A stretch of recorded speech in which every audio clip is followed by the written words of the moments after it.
साखरीत धाडसी घरफोडी, पत्रकाराच्या बंद घरातून 2.5 लाखांचा ऐवज लंपास।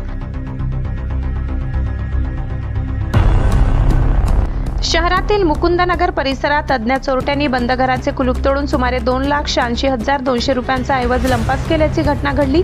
या धाडसी चोरीमुळे परिसरात भीतीचे वातावरण पसरले आहे। येथील रहिवासी व पत्रकार जितेंद्र जगदाडे हे कुटुंबासह कामानिमित्त बाहेरगावी गेले होते।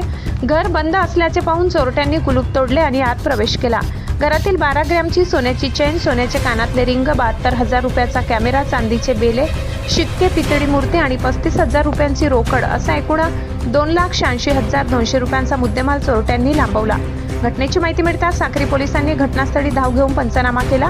धुळे येथून श्वान पथक आणि फॉरेन्सिक इन्व्हेस्टिगेशन पथकाला पाचारण करण्यात आले असून त्यांनी फिंगरप्रिंट्स व इतर तांत्रिक पुरावे गोळा केले आहेत। साक्री पोलीस या प्रकरणाचा पुढील तपास करत आहेत। दरम्यान शहरात रात्रीची गस्त वाढवून संशयितांची चौकशी करावी अशी मागणी स्थानिक नागरिकांनी केली आहे। Bureau report, Sakri. सहसंपादक अनिल बोराडे।